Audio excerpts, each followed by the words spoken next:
globalement, l'état des troupes est bon. Quand je dis bon, c'est qu'on n'a pas de pépins, on n'a pas de joueurs qui ont été touchés après le match de Pau, du moins pas suffisamment pour être forfait. Donc voilà, on a gagné ce match à Pau, il faut que j'en tienne compte aussi, par rapport aux gens qui se sont déplacés. Après, mon objectif, c'est aussi d'avoir de la fraîcheur à chaque match. Sachant que de samedi à mardi, les matchs sont très très rapprochés, plus que de mardi à samedi d'ailleurs. Donc voilà, on réfléchit aussi avec le staff sur éventuellement quelle rotation on peut faire, si on en fait. Nous, on avait déjà prévu de bloquer Scaramuzino avec son pied gauche. Bon, ça nous a plutôt réussi. Et puis après, notre première mi-temps, effectivement, il y a eu de très bonnes choses offensivement. Je trouve qu'on était incisif, on a eu pas mal de situations, des corners. Je répète, on a touché aussi pas mal de corners, donc à un moment donné, marquer sur corner, c'était pas illogique au vu de la première mi-temps. Après, je trouve qu'on a mis un bon impact au milieu, on était plutôt bon dans la récupération, on n'a rien donné à Pau, je pense, à part un coup franc peut-être, en première mi-temps. Donc cette mi-temps, elle était effectivement très réussie, globalement. Deuxième mi-temps, je trouve que c'est normal que l'adversaire nous ait bousculé, c'est la moindre des choses. Ils ont une occasion, je pense, une grosse occasion par Asifua quand il frappe, il est dans la surface. Après, on a aussi, là, on était moins juste techniquement en deuxième mi-temps. On a rendu des ballons, perdu des ballons faciles, un peu trop de précipitation de temps en temps dans la recherche d'espace ou de contre. Et puis sur le dernier quart d'heure, bon, on aurait dû marquer un troisième but, qui nous aurait définitivement mis à l'abri. Mais bon, là, on a su être aussi solide pour aller jusqu'au bout sans prendre de but. Donc, quand on met 2 buts à l'extérieur, qu'on prend 3 points, qu'on ne prend pas de but, on ne peut pas ne pas être satisfait. Maintenant, voilà, c'est déjà derrière nous. Tout le monde l'a en tête, parce que je vous donne un scoop, les joueurs regardent le classement. Ils sont comme tout le monde. Donc ils disent le contraire. Mais... Comment? Ils disent le contraire, mais... Ouais, mais tout le monde le sait. Bon, je veux dire, c'est plutôt une nouvelle qui est intéressante. Je dirais, au bout ça sera notre 10e match. Encore faut-il battre Nancy, ce qui sera certainement une autre paire de manches. Et puis après, je pense que vraiment le plus important, c'est pas du tout de la langue de bois ce que je vous dis. Le classement, c'est une chose, les conséquences au classement. Si demain on a le bonheur de battre Nancy, on gagnera notre 7e match sur 10, c'est bien évident que partant de là, tu es loin des dernières places. Bon, donc on sait qu'on est plutôt proche des premières places si jamais il y a une victoire demain contre Nancy. Après, le plus important, c'est qu'est-ce qu'on fait pour gagner.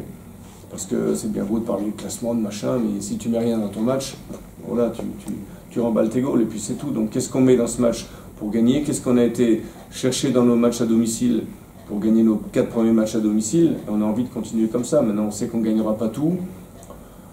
On a ouvert une série contre le Havre qu'on a su continuer, faire perdurer à Pau. C'est toujours un peu l'objectif. Quand on arrive à faire 2 victoires, 3 victoires d'affilée, c'est super intéressant. Bon. Je crois qu'il faut rester plus là-dessus que savoir ce qui peut se passer à la fin du match. Et même si on prend un point, on va gagner un peu de place et puis on aura largement des points par rapport au nombre de matchs qui sont déroulés. Mais c'est pas comme ça que tu gagnes ton match. C'est pas en disant les gars, il faut marquer 4 buts ce soir et puis voilà. C'est comme on fait par rapport à l'adversaire, par rapport à la vérité du match de ce soir, qui sera pas le même que contre le Havre, qui sera pas le même qu'à Pau. Quand je dis ce soir, c'est mon discours de demain. Parce que ça se joue pas à grand chose. Quand on voit les nuls qu'on a fait l'année dernière, je vois notamment au retour ici, ou même il y a 2 ans, je me rappelle le Havre ici, où on prend un but à la dernière minute en ratant un pénalty, à Gazélec d'Ajaccio, où on prend un vieux pénalty à la fin, enfin on a perdu l'année dernière, si on prend Nancy, Lens ici, enfin beaucoup de points qu'on a perdus dans les derniers moments. Donc parce que tout ça, ça se joue à rien, c'est pas... On n'est pas passé non plus de 1-1 à gagner 5-0 tous les matchs à domicile. On voit que les matchs à domicile, c'est dur aussi. On a un petit peu plus de réussite. Je pense qu'on a plus de potentiel que la saison dernière pour marquer des buts, avec l'arrivée de Anani, qui est une vraie alternative à Moussa. L'année dernière, Moussa était quand même seul. Quand tu es seul devant, c'est dur, notamment sur la deuxième partie de saison. Avec Yori Cravé, qui nous amène un peu de talent, un peu comme Bassi à Nancy peut éclairer le jeu des Nancéens. Donc voilà, quand on a un joueur qui a un peu plus de lecture de jeu, un peu plus de pied, bon, c'est très intéressant.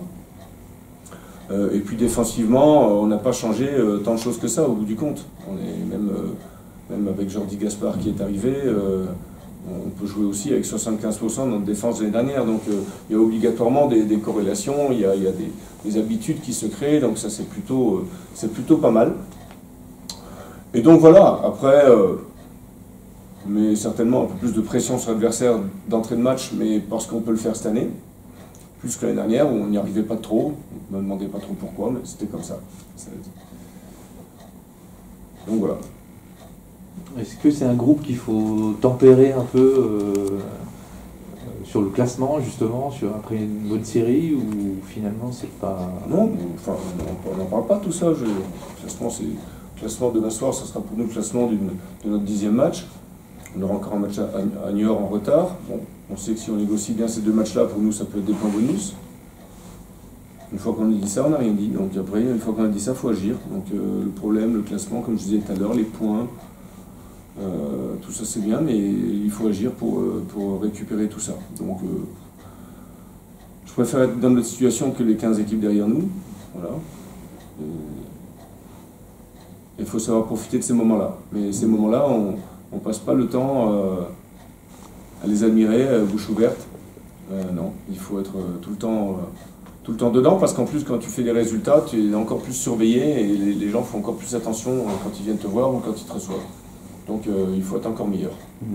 Ouais, bon après nous, on a fait une fois 3 semaines sans match, une fois 15 jours sans match, ça ne nous a pas empêché de gagner les 2 matchs qui ont suivi.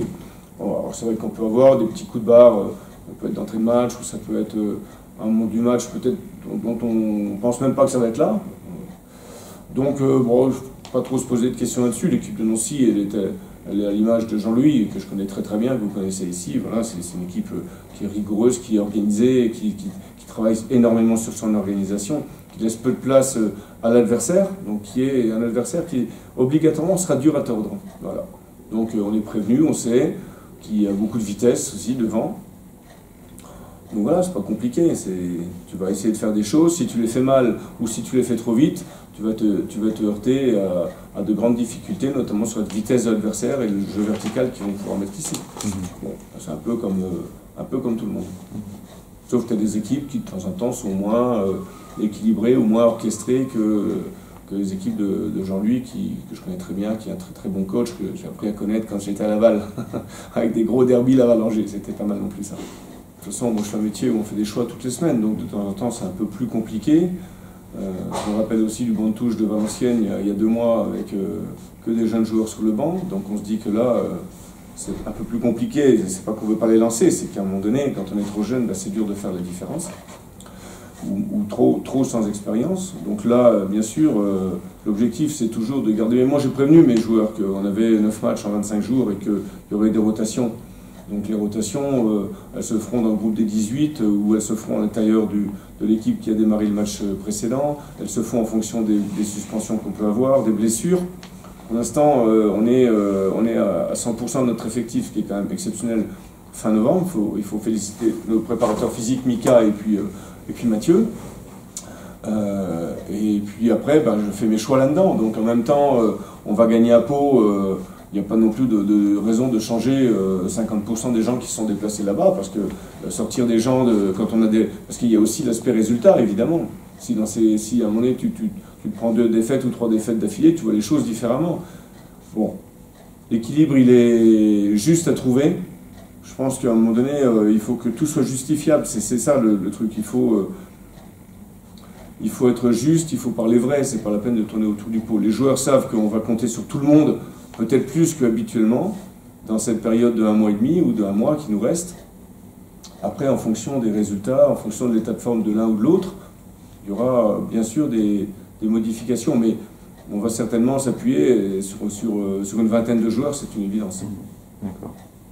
Alors c'est pas forcément non plus du premier au deuxième match, d'autant plus qu'on a gagné à Pau. Je ne vois pas non plus sortir 4 joueurs de l'équipe qui a été gagnée à Pau, des 18, pour faire rentrer dans le groupe 4 joueurs, simplement pour maintenir, bien sûr, cette émulation, il faut la maintenir, il faut que chacun se sente concerné au moins par la feuille de match des 18. Après, il ne faut pas faire n'importe quoi non plus. Il y a des états de forme, il y a des duos, des trios qu'on aime voir jouer ensemble. Donc voilà. Bien sûr, parce qu'il faut les garder sous pression, parce que c'est pas pas prendre quelqu'un pendant un mois et tout d'un coup en avoir besoin et puis le prier de venir te rejoindre, c'est pas ça. Il faut que les gens sentent qu'à un moment donné, ils sont importants. Alors, le degré d'importance, le curseur, il n'est pas toujours là où ils voudraient, eux, le mettre, bien évidemment. Chaque joueur veut démarrer. Voilà, on a 11 qui démarrent, aujourd'hui on a 20 joueurs. Voilà, l'objectif, je le dis, c'est de garder un équilibre dans cette justice de choix et dans cette motivation que peut avoir chaque joueur.